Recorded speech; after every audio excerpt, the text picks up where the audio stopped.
안녕하세요. 진주 한그루 치과 원장 박진성입니다. 예, 제가 있는 데가 진주인데 이쪽은 아무래도 5개의 군으로 둘러싸여 있거든요. 그리고 이제 좀 아무래도 서부 경남 쪽에 있다 보니까 치과대학병원이 없어요. 치과대학병원을 가려면 부산대 병원을 가야 되거든요. 종합병원을 말하는 겁니다. 그러니까 지금 진주에도 뭐 경상대 병원인데 아무래도 구강외과 위주로 돌아간다고 알고 있고요. 부산대 병원 같은 경우는 치과 8개 과가 다 갖춰져 있고 학생들도 실습을 하고 교육을 하는 시스템이 갖춰져 있거든요. 그런 데가 전국에 11개가 있습니다. 근데 진주에서 가려면 1시간 이상 걸려요. 2시간 정도 걸려요. 근데 또 가면 바로 치료가 되느냐? 그렇진 않다라는 거죠. 제가 알기로는 제 전공이 보존과잖아요. 보존과가 한 2달에서 석 달 정도 예약이 밀려 있다고 들었습니다. 치과는 한 번 오는 게 아니고 꾸준히 와야 되거든요. 그래서 가까운 데서 치료를 받아야 되고 실제로 환자분들도 가까이서 치료받는 걸 원합니다. 생각을 해보시면 사랑니 뽑거나 이런 건 아니고요. 신경치료를 받거나 또는 임플란트를 하면 제가 누누이 말씀드리죠. 임플란트 하는 것도 중요한데 유지 관리가 중요하다. 그러려면 아무래도 먼 곳을 갈 수가 없어요. 아무래도 지역이 서울에 이렇게 큰 병원들이 있는 곳이 아니다 보니까 환자분들이 이제 대학병원에 대한 환상도 있을 수 있고요. 또 번거롭게 2시간 갔는데 허탕치고 오시는 분들도 있습니다. 병원 하면 더 좋고 의원 하면 조금 낫다라고 생각하시는 부분들이 있어요. 근데 사실은 그렇진 않다. 병원이 되려면 어떤 조건이 있어야 되냐? 뭐 엘리베이터에서 장애인 시설이 있어야 되고요. 뭐 그런 조건들이 있으면 병원으로 허가를 해주는 거거든요. 그리고 이 건물, 아무래도 저희가 뭐 건물을 사서 하진 않잖아요. 임대를 했는데 건물의 종, 그러니까 뭐 근린 생활이라든지 뭐 이런 종에 따라서 병원을 할 수 있는 데가 있고 없는 데가 있어요. 그런 복잡한 것들에 의해서 의원이랑 병원이 나눠지는 거다. 그래서 구분 짓는데 뭐 의료진의 뭐 퀄리티라든지 이런 거는 차이가 없다라고 말씀을 드렸고요. 그래서 어느 정도 규모가 있는 병원에서 1차 진료를 받아보고 거기에서 안 된다, 대학병원을 가보라고 할 때 그때 대학병원을 가는 것을 권해드린다, 이렇게 말씀드리고 있습니다. 네, 저희 병원 같은 경우는요, 제가 임플란트도 하죠, 사랑니도 뽑습니다. 그리고 사랑니 웬만한 거 다 뽑고 다른 병원에서도 리퍼를 받고 있어요.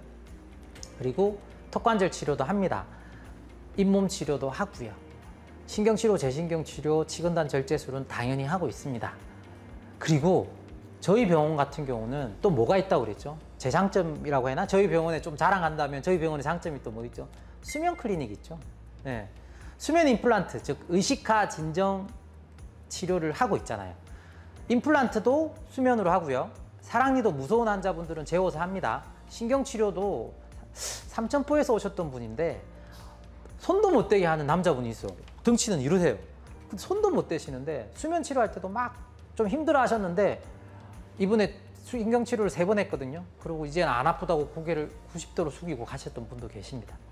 최근에는요, 턱관절 환자도 많이 보고 있거든요. 저는 턱관절 치료에 대해서도 공부를 좀 많이 했는데 진주라는 곳이 뭐 다른 쪽도 마찬가지지만 턱관절을 볼 수 있는 원장님이 거의 없어요. 그리고 진주에서 턱관절을 보시던 원장님이 계셨는데 개인적으로 이제 안 보신다 그러셔가지고 최근에 턱관절 환자들이 저희한테 좀 많이 오거든요. 자, 턱관절도요, 제가 다음에 유튜브에서 또 자세히 한번 설명드리겠지만 이 턱관절 치료를 받으려고 부산대 병원이나 연대 구강외과를 가잖아요. 3개월에서 6개월 걸려요. 진짜 오래 걸립니다. 처음 보는데 그렇습니다.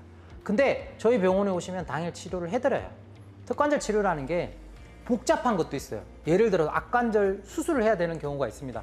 그런 경우는 1000에 1명밖에 안 돼요. 나머지는 잘못된 습관, 구조적인 문제 이런 걸로 쉽게 된다는 말은 못하지만 조금씩 증상을 개선시킬 수는 있습니다. 그렇기 때문에 굳이 대학병원을 먼저 갈 필요는 없다라고 말씀드리겠습니다. 또 있어요. 잇몸 치료도요, 치주과라는 데가 있거든요. 치주과 가서 잇몸 치료를 합니다. 하지만 개인 병원에서도 잇몸 치료를 다 합니다. 그럼 그 대학병원의 치주과는 어떤 걸 해야 되냐? 잇몸이 너무 심하게 망가져서 잇몸 이식 수술을 해야 되거나 이럴 때는 저는 하진 않아요. 제 전공이 아니기 때문에. 하지만 대부분 일반적인 치주 치료, 즉 잇몸 치료는 제가 다 하고 있고 증상도 개선시켜 드리고 있습니다. 말씀드리는 거는 저희 병원 같은 경우는 수면 클리닉도 있잖아요. 의식과 진정 치료를 하고 있잖아요. 입원실이 4개가 있습니다. 그래서 대학병원을 가야 되는 경우도 있지만 일반 분들이 볼 때는 대학병원을 가야 되는 경우가 극히 적다. 그래서 저희 병원이나 규모가 있는 병원에서 1차 진료를 받아보고 그 다음에도 안 된다고 할 때 그때 대학병원을 가는 것을 권유드립니다. 그래서 저희 병원 같은 경우는요, 턱관절 치료라든지 잇몸 치료는 사실은 되게 저가에 속하잖아요. 우리 뭐 소아과 하면 뭐 비용이 없어서 뭐 저가라서 뭐 의사들이 안 하려고 하고 막 이렇게 말하잖아요. 이게 어찌됐든 자본주의잖아요. 그러니까 좀 고가의 진료를 뭐 하고 저가의 진료를 안 하고, 저는 그런 거는 좀 저 성격이랑 좀 안 맞고요. 그런데 저는 기본에 좀 충실하자는 주의예요. 신경치료도 기본 중에 기본이고요. 잇몸 치료도 기본 중에 기본입니다. 턱관절 치료도 사실 어렵거든요. 그런데 하면 또 합니다. 기본에 좀 충실하자는 겁니다. 그리고 통증, 치과하면 제일 무서운 게 뭐죠? 통증이잖아요. 아, 아파, 마취 주사부터 생각나잖아요. 그런 경우를 대비해서 수면 클리닉을 운영하고 있고요.